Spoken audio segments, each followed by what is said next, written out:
Good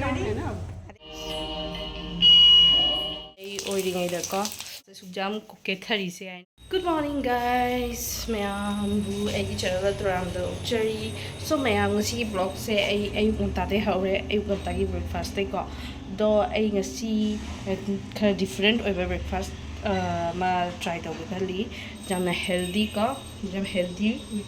protein su phangada but protein carbohydrates loi shuna ba lai healthy breakfast ni ko. Do mayam da ay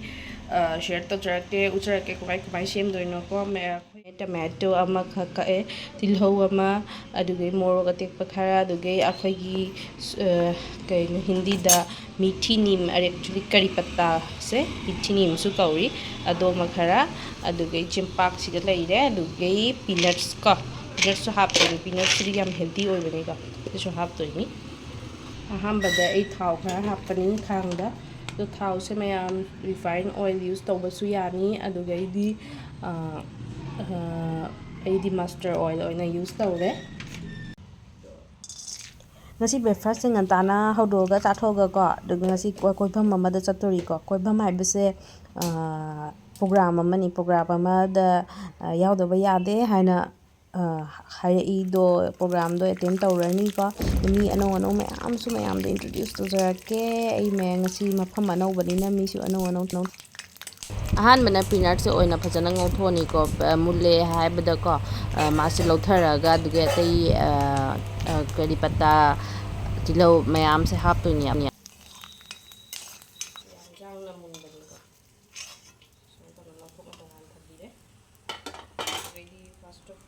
peanut se lauthoi aiga first da kari patta se hapani kari patta se tongdhoye ba ko kari patta ga loina na koi hangam maru su koi hapchan ba jai mai su taste manam don dum si ai haptre sigadi duge tilo se hapchalani tilo se hapchalaga duge last da morok kakna thamba si mo hapani ko duge la khatang mule haiba da duge mu tomato si su mix to san doi ni ko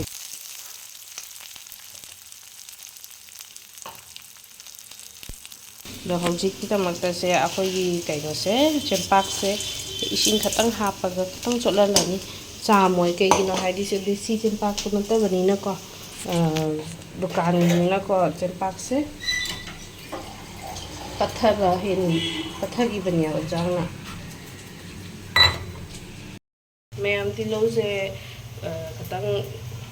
brown oi babu khamani ko do mam da chempak se ai ne desi chempak nata bani na ko dukan ni na ko se khatang ising khatang hapaga ne mash tawrani aba ko chamaroi chamadi loi pathagrani hawroi sumai tawna ising khatang hapani se ko se su chamna kandana khatang soft oi na bani ko de pura phajana chempak ising a cham thora dine ga loi pathagni loi na mash oi thokya ba khatang ising hapaga sumai chola lani chempak se sumai to karani chempak se ready leire langaw ready tomato se hapani se hapani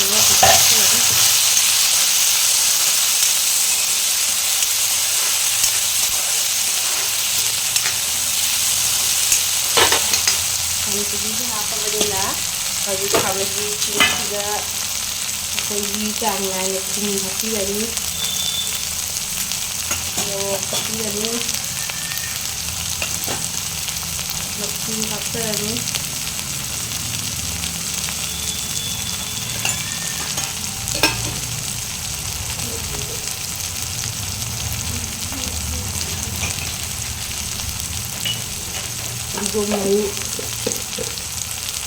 Jadi mau hasil ini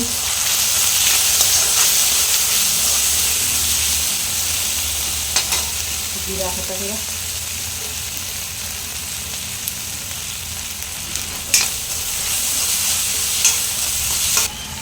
sudah ya teman ayam ya hasil ini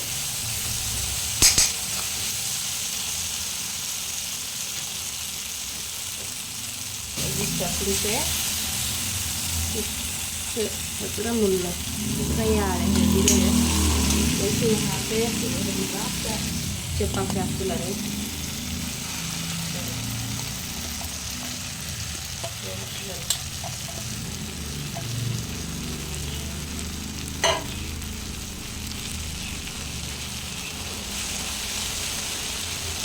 Atau rolls lagi.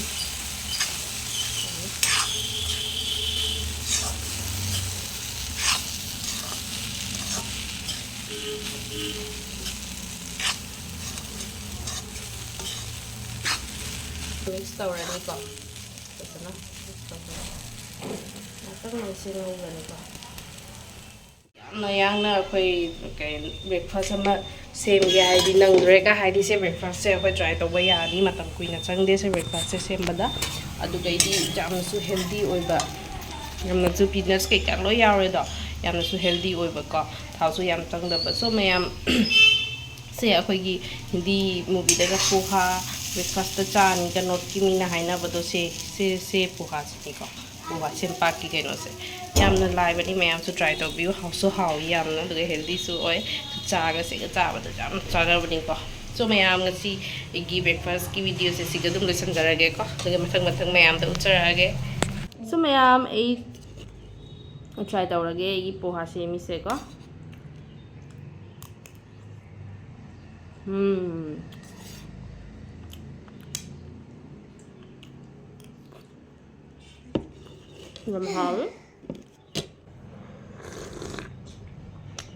Wow, very tasty. Well, there is so much stuff here. Let's go to training and let's see double training times 2 speed. It costs 300 Robux. I'm gonna buy it. Do it. Give it to me. Let's go. Now I'm getting double the speed. Peanut ki flavor se yam na ho. Combination se yam na chana bani ba ko.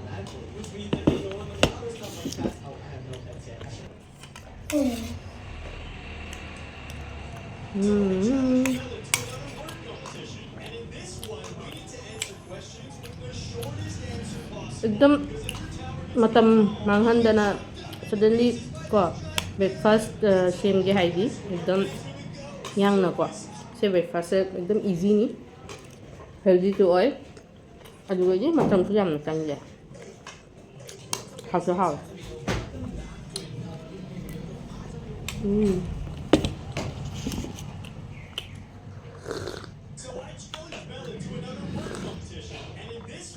chả thì nó mà hào cả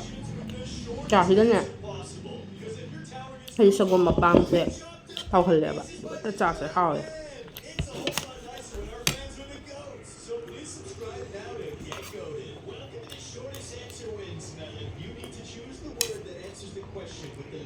wow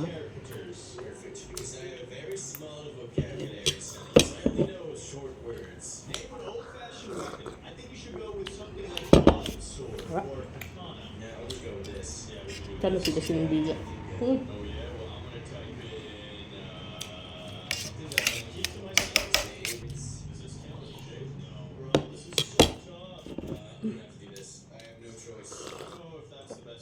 How ya? Hello guys, good morning. Mayam ngasi mayam na khalam gani aina kaino ayuk nganta se sujam kuke thari se aina. So mayam ngasi se akhoi ka Air Force Welfare Association gi ne Women's Day gi celebration ni. Do Women's Day to numit tu gadi to hodre do na yeitha gare ka do ngasi ona tawdori do na zat ladies puna mak punna dori ko do kai program oidoi na khangde ai first time ni chatoi se official oina do mayam da sudum uzara ke ko do ai pink nata di purple color gi set dress se lawai do ang da pink ka ya di laitre ko do suit oina laiba pink color gi do oina se challe adu gai dis maina pearls ki necklace ama adu gai bana gi su pearls ki oina carry tawre do ya ba yung mayam look se mayam white color gi tops ga my suit so fanek suit oina set le ko UP da akhoi gi pan la ai na ko akhoi gi culture se thadok pa yad bani ko dona ina prefer tawre se oina set ke na fanek oina set ke oina akhoi pite gi dress oina set ke na so mayam chatru gi du gai di mayam da su char ke ko video sing se mathang so manam ai hajik chatli ko auditorium da ni akhoi taw doi se manung da do akhoi nu pa lo bala e do maung da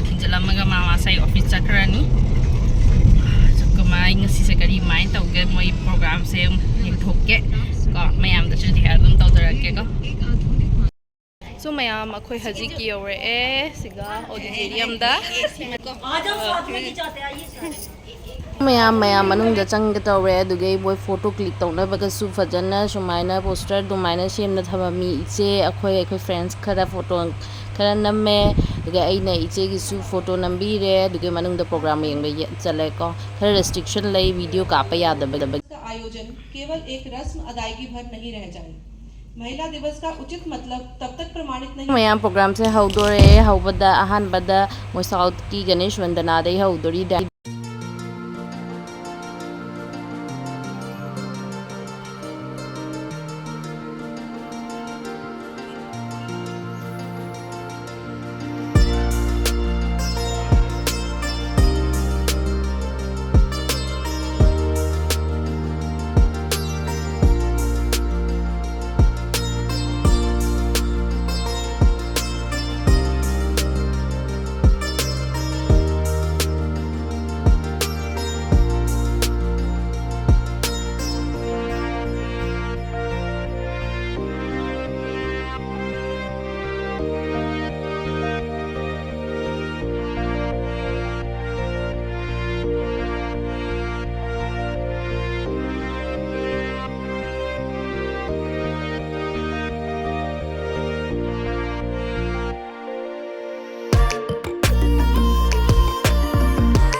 so ma'am international women's day की